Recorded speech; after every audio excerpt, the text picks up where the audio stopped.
for me, guys, again. We got you.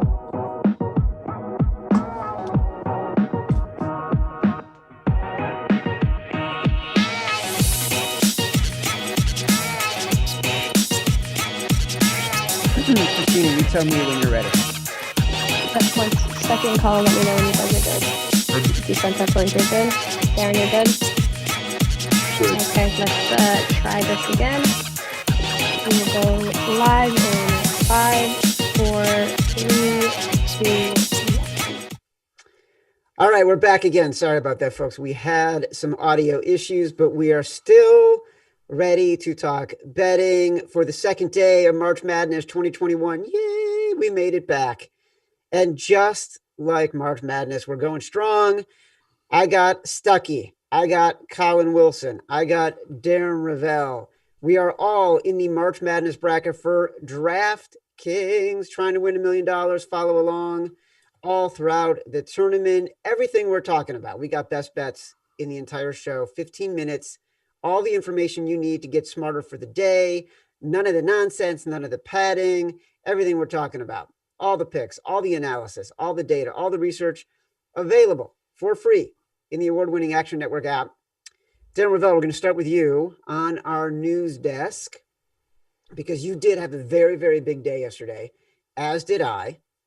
Basically because we both listened to Stuckey and Colin. I know I had Houston, I had Loyola, I had Oral Roberts. Tell me how amazingly well you did listening to our expert friends before you tell us about the big. I got a little nervous about Houston. I texted Stuckey and said, this is not going well.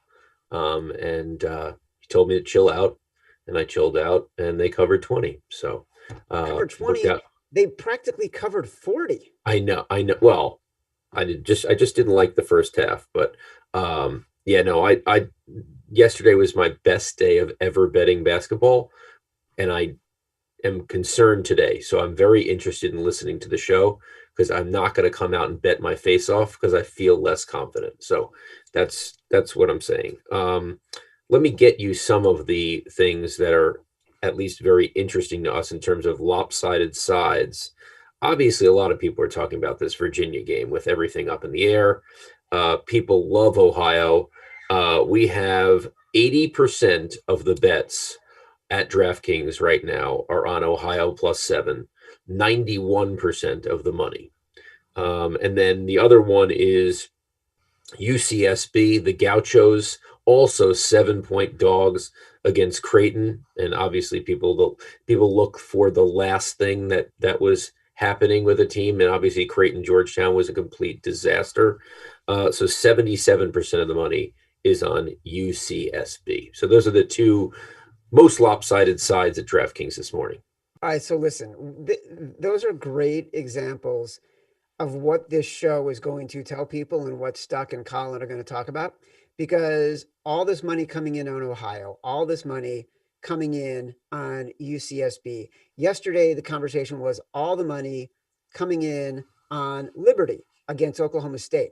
That game opened with Liberty as a 9.5-point favorite. It closed with them as a 7-point favorite. At the end of the game, they're down by 9. The very last second, they miss an easy tip-in layup to go from 9 to 7. If you got the best of the number at 9.5, you won that game. If you didn't get the best of the number, like someone say Chad Millman, who bet it at 7, you didn't win that game. I want to start with Stuck, who said the exact same thing I just did on yesterday's show. He's so prescient. He said, get the best of the number. If you get it at 7, you might walk away a loser. That's what happened. Stuck. We're in the East. Tell me what you're thinking about.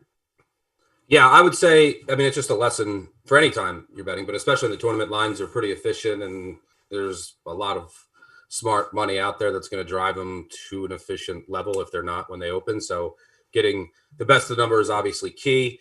And by the way, just a plug, if you had no reason to get the Action Network app before, fading Ravel today might be the most profitable thing you can do. But I'll give a look at BYU, which I think is now a 3.5. Let me double check. 3.5 point favorite against UCLA. I do think Tiger Campbell could have some success in the pick and roll against BYU, but this BYU offense is excellent. I have major questions about the UCLA defense in the half court. And look, BYU they're pretty good at covering the three because they can aggressively get out to the perimeter because they're so good at the rim. I think they're going to force a ton of just inefficient jump shots from UCLA.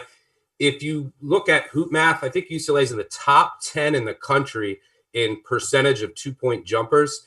Nobody forces more 2-point jumpers than the BYU defense. They're actually tied with Illinois at 40%. So I think you're going to see a ton of inefficient UCLA jumpers. And the thing that puts me over the top here is Mick Cronin did say that Juzang is going to play today with his ankle injury. He got banged up at the end of that game against Michigan State, but I don't know how effective he'll be. So I like the Cougars here. All right. Going back to the Jimmer Fredette era, we got a Jimmer Fredette type BYU team.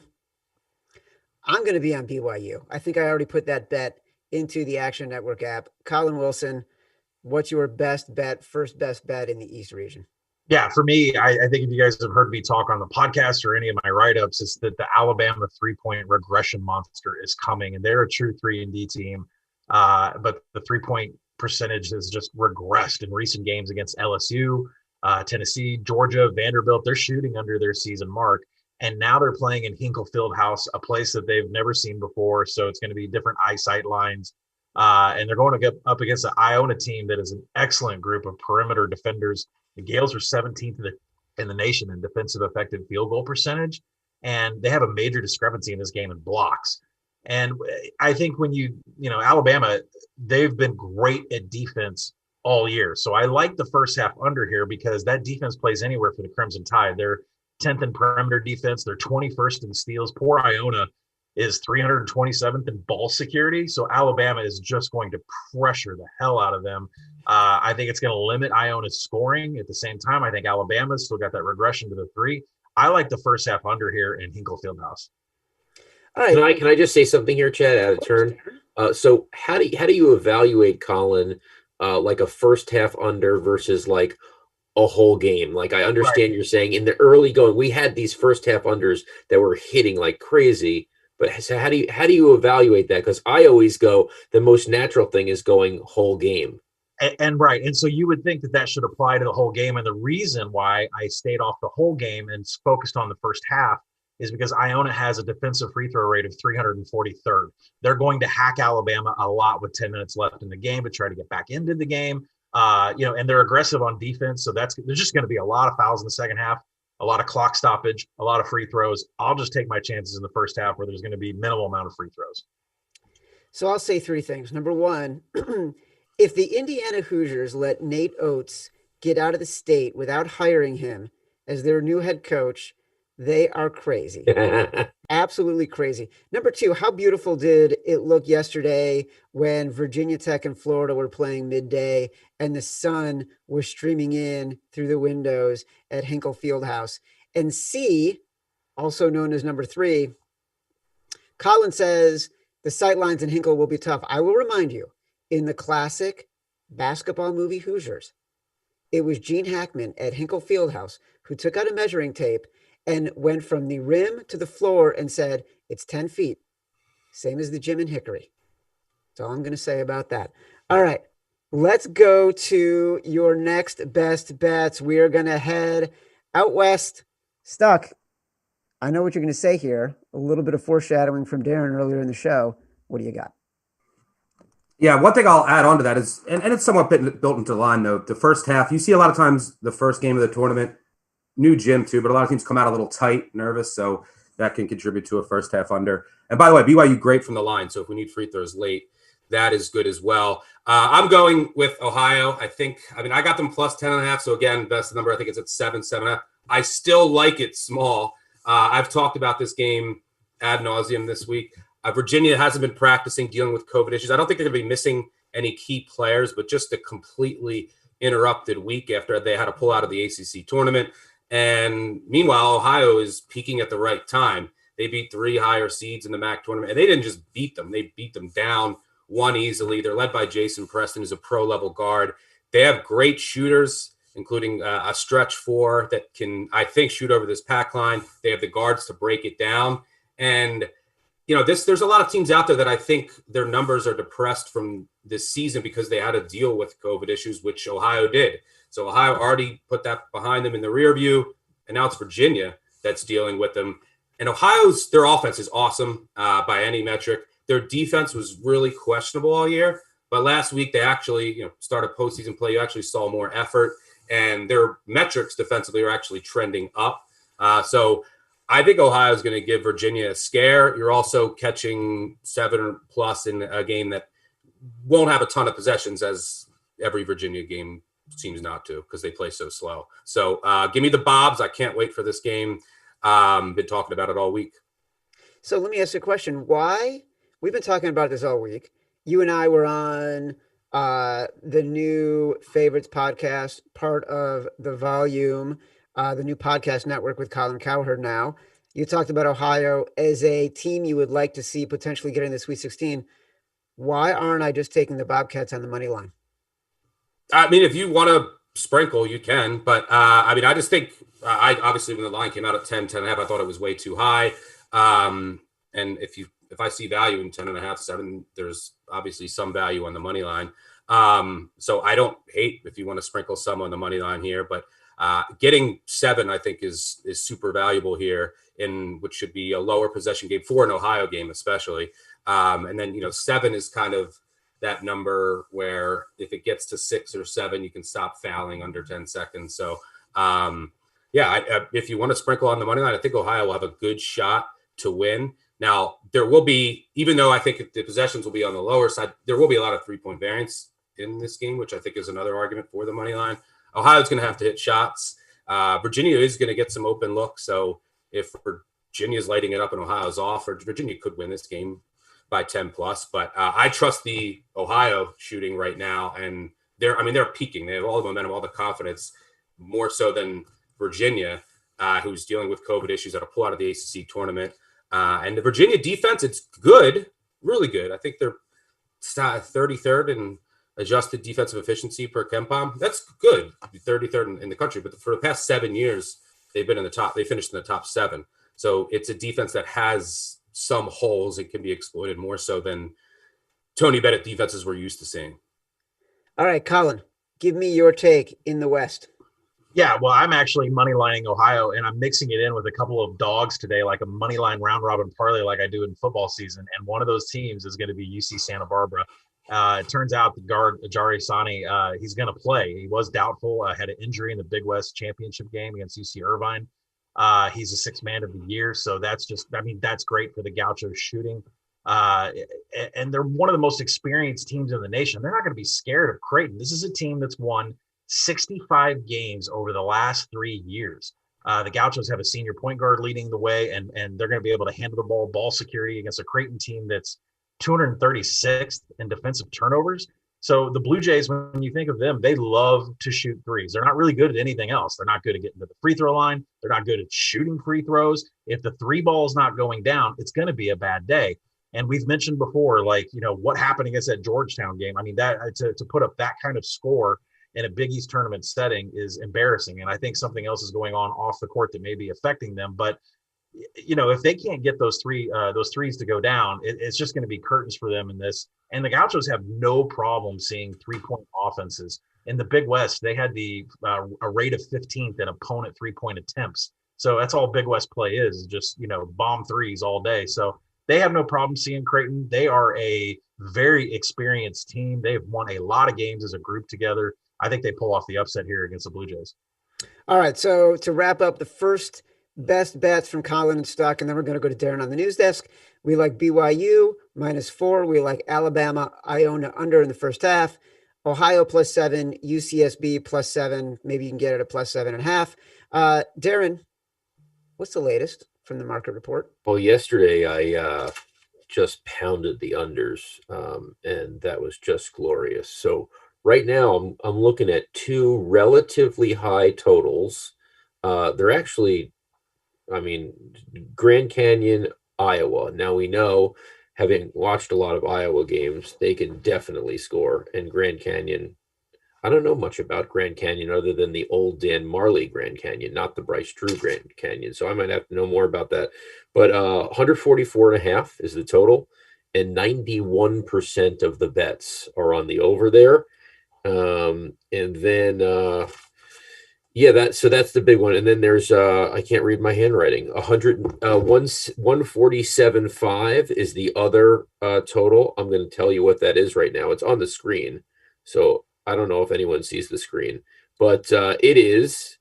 I sent this last night. Oh, Iona, Alabama, 147.5. Which, given that Colin just talked about that, that's going to be an interesting one because he just said he's going to take the first half under. 90% of the bets are on 147.5 over for that game. So I don't know. I don't want to touch any of those. I'm not going to touch any of those. All right. Well, look, I'm glad you were able to scramble and find the bet. The unders are always tough. I have a preference for sides. We're going back to the East. Stuck. I know in this first one, you're struggling with it. Explain what you're thinking about this game and why you're struggling. Yeah, I feel bad for anyone who had that Syracuse San Diego State under last night. That was brutal. You're going to have those in the tournament, and especially when teams are just fouling late. But I did bet some Georgetown +6. I think it's down to +5.5. I do still kind of like it. I think make the game around 4.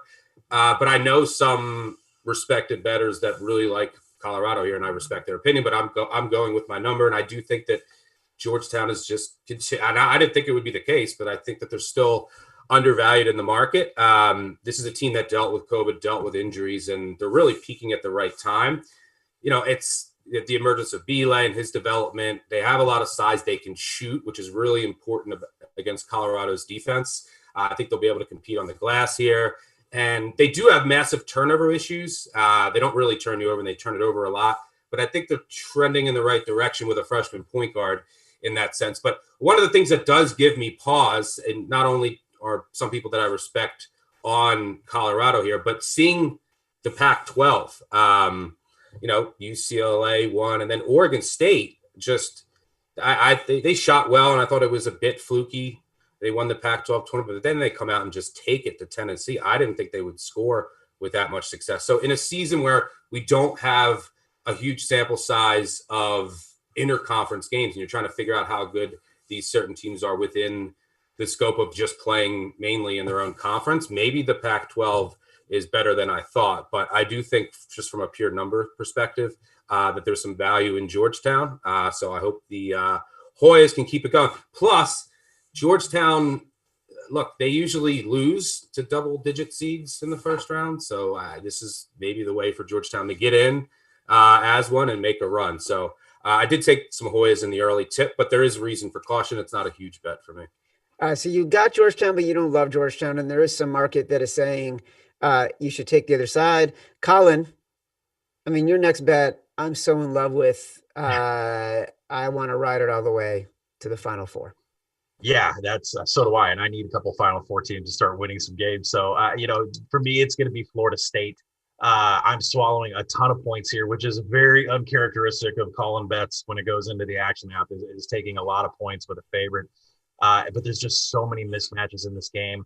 We all know how good Florida State is. This is their best offensive team that Leonard Hamilton has put out. Of all these runs that the Seminoles have made, this team can really play some offense, and the defenses remain constant. For UNC Greens, it's a completely different story. Outside the top 300 in three-point shooting, which is something they don't really do, because their mission objective is to go into the interior. That is a terrible thing to do against Florida State, who is 11th in the country in two-point defense. And that's just going to go right into the mouth of the Dragon. They're going to get burned with this. And what is the one stat? What is the one stat that you have to have when you take these favorites and they have double-digit spreads and you want them to cover? You need to go against a team that has a really bad free throw rate, and that's what we have with UNCG. Their defensive free throw rate is 285th in the nation. They're going to send Florida State to the line a lot. Florida State shoots 74%, which is good enough. I actually make the game 12. I like it at 10.5. I take it at 11. But yeah, the Seminoles here, and thanks to UNCG's free throw rate on defense, are going to hack a lot, and that's going to get us over the spread. All right, Florida State. You have Florida. I have Florida State going to the Final Four. You have Florida State in the Final Four. Stuckey has Florida State in the Final Four. Let's go to the West. Your last two best bets of the day. Stuck, you're up first. Yeah, Florida State, Greensboro. It's an interesting matchup. I don't disagree with Colin here. It's the two heaviest press teams in the field. And if UNCG is not turning over Florida State, I don't know how they score in the half court. But I'm going with Eastern Washington. I have them plus 11. I think it's 10.5 now. I wouldn't go below 10. There is some art to this. I mean, because Kansas hasn't really been practicing. They have been dealing with their own COVID issues. They're not going to be at full strength today. So, I mean, obviously, I don't think that helps them all week. Bill Self is a great in-game adjuster. So if you do feel more comfortable with just going first half, I could see Kansas coming out maybe a little rusty. But this Eastern Washington offense is excellent. And, I mean, they can all shoot. They're excellent passers, good spacing. And I think they're going to be able to score. Kansas defense is really good. But dealing with the COVID issues this week, I think it's going to hurt their preparation. And Eastern Washington will score. They have some holes defensively. And if Kansas is getting out in transition, it could spell trouble. They have a big athletic advantage. But Eastern Washington does do a pretty good job of limiting transition opportunities. So I think they'll hang around here. I think Kansas probably finds a way. Self makes some good tweaks in game. But Eastern Washington, just a great shooting team, great offense, uber efficient. And I think they'll put enough points up here to keep this within single digits. All right. So far, by the way, I'm keeping track right here. We have two favorites that we like so far out of the 8 bets you guys have suggested for the day. Colin, what is your last pick? What is the trend going to be? Well, let's take an underdog and let's make it the last game of the night. So if you have a blackout chaser, at least we can all hop on. And as I'm talking, the board is lighting up on this game. So I'm going to take VCU against Oregon. I'm going to take the 5.5 down to 5 at some places right now. So this game encompasses my favorite word from college football handicapping, and that is havoc. Both of these teams thrive in aggressive defenses. Oregon has so many different looks with Dana Altman, and VCU is top 25 defensively in effective field goal percentage and turnovers. Really what that means is enforcing steals and blocks. They're top 5 in the nation. So they're a really tough defense to handle. Oregon has a point distribution that favors the three-pointer. VCU is 30th in three-point defense. They have a handful of perimeter defenders that are 6'6", so there's a lot of length out there for Oregon to have to deal with today. And on the offensive side of the ball, the Rams rely on getting to the free throw line a lot. Their point distribution is all coming from the charity stripe. And considering just how aggressive these two teams are going to be, there's going to be a lot of free throws in this game. VCU shoots 76%. Oregon shoots 70%. I think that's the difference in the spread. So I'll take the Commonwealth to cover in a game that I make 2 and KenPom makes 1. So I don't know where this line came from. Oh, well, look, that's a huge discrepancy, right? We've got the line at 5. You're saying there's a 3 to 4 point difference here. That is massive. It might encourage me to actually put a little bit of a taste on VCU. Darren, final market report before we head out for the day. So I don't have any big bets yet. I think it's just a little bit early, but I am intrigued to throw it out to the guys on minus 33 Gonzaga against Norfolk State. I love Robert Jones. He's a friend. But is that a stay away game, guys? I put out a poll on Twitter just now. You have to bet it. Who are you taking, Gonzaga or Norfolk State? And we have 57% say Norfolk State's covering that number. So guys, have at it. I make it 27, and I know KenPom makes it less than what the number is right now. This is the price tag you have to pay to play Gonzaga basketball and try to make money on them all year. This is no different. I don't see how Norfolk State scores. I think the real question is if Gonzaga gets to 100. So you didn't answer the question. I wouldn't buy 33. I like my money. I have no interest. Norfolk State is they're going to press some, they're going to play their hybrid floppy zone. I mean, I just don't doing that against Gonzaga, the way that they play. That's scary. I think the number is right in the ballpark of where it should be. This is the time as a bettor where you make money by not betting. I have absolutely no interest in this game. It'll probably get a decent handle because it's at what time is the game? 9:20. So people will be chasing and betting it just because it's on TV later. But I hope I watch almost none of this game. No interest. Don't care. And to loop around to Darren's earlier point, like he doesn't know anything about Iowa and Grand Canyon. Grand Canyon fields what they call the Twin Towers, like 2 7-footers. And Luka Garza, if you're looking for the matchup of the bigs of the day, like a WWE main event, That's it. it's Grand Canyon versus Iowa. I'm not touching that Iowa spread whatsoever because Grand Canyon has the size to stop Iowa a little bit. All right. So the moral of the story is keep your money in your pocket. Avoid the huge underdogs against the big name teams, Iowa and Gonzaga. Do not bet on Grand Canyon. Do not bet on Norfolk State. Do not bet those games at all. Instead, focus on these. I'm going to wrap it up for you. BYU -4, Alabama, Iona under in the first half. Iona +7, UCSB +7, Georgetown +6, Florida State going to the Final Four -10.5, Eastern Washington +11, Virginia Commonwealth +5. This has been the show for today. We will be back tomorrow talking about best bets as we head into the second round of the NCAA tournament. It's March Madness time, folks. Enjoy the day. For Darren Ravel, for Stuckey, for Colin Wilson, I am Chad Mellon. Thanks for watching.